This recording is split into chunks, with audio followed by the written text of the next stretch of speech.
Magandang buhay mga bata! Tara, samahan ninyo akong matuto kasama si Teacher Aika, your online teacher. Please don't forget to subscribe, like, share, and hit the notification bell for more videos. Thank you! Revised K-12 Curriculum Math, Grade 5, Quarter 4, Lesson 2, Day 5. Our topic for today is about finding the missing number in division sentence. This is Teacher Aika, your online teacher. Let's start! Learning objectives. At the end of the lesson, the learners are expected to find the missing number in a number sentence involving multiplication or division by 6, 7, 8, and 9. Solve on your paper. 1. 6 divided by 2 equals 3. 2. 8 divided by 4 equals 2. 3. 10 divided by 5 equals 2. 4. 9 divided by 3 equals 3. 5. 4 divided by 2 equals 2.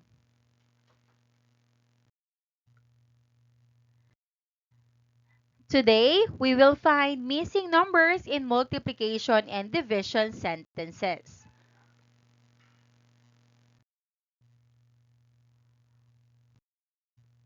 What number should we put in the blank to make the sentence true?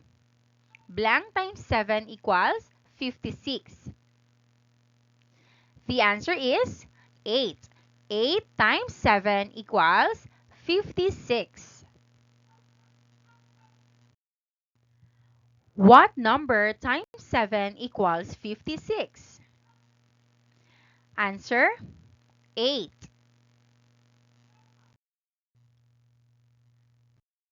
Multiplication and division help each other. If you know one, you can find the missing number.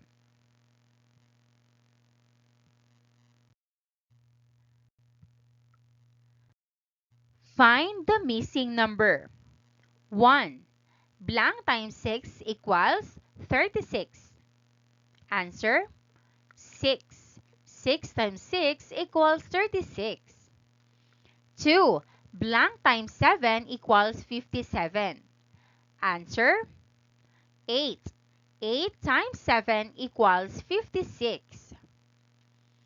3. Blank times 8 equals 64. Answer 8. 8 times 8 equals 64. 4. 63 divided by blank equals 9. Answer 63 divided by 7 equals 9. 5. 72 divided by blank equals 8. Answer 9. 72 divided by 9 equals 8. Directions. Complete the puzzle by writing the appropriate number.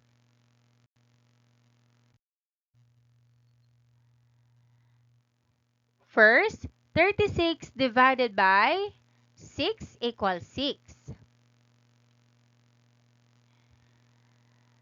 9 times 3 equals 27. 8 times 7 equals 56.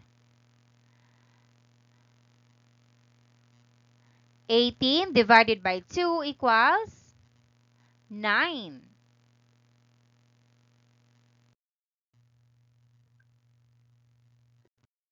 Problem 1. There are 56 candies packed equally into 7 bags. How many candies are in each bag? Answer. There are 7 candies. 2. A teacher prepares 9 equal groups of pupils. If there are 72 pupils in all, How many pupils are in each group? Answer, there are 8 pupils. 3. Anna puts 48 pencils into boxes.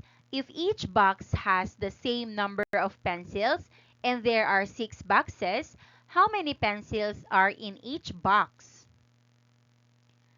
Answer, there are 8 pencils.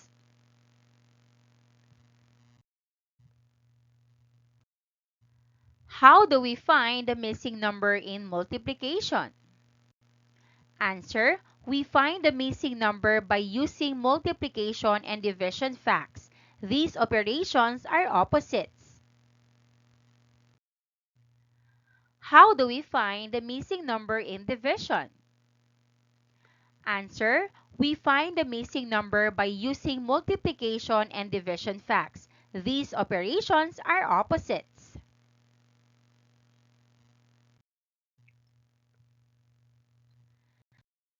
Directions, solve on your paper. 1. Blank times 9 equals 54. Answer, 6. 6 times 9 equals 54. 2. Blank times 7 equals 49. Answer, 7.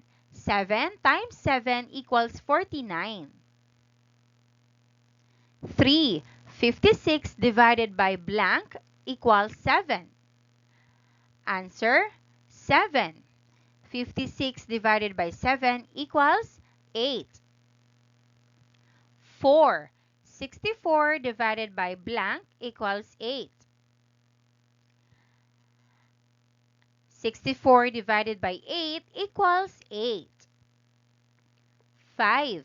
Blank times 6 equals 36. Answer, 6 times 6 equals 36.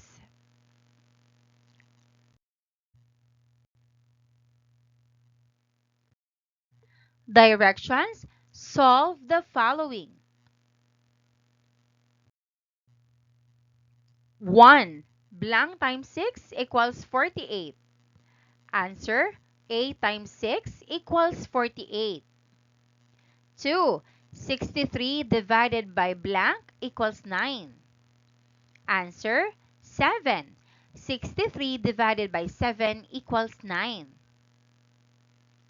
3. Blank times 3 equals 35.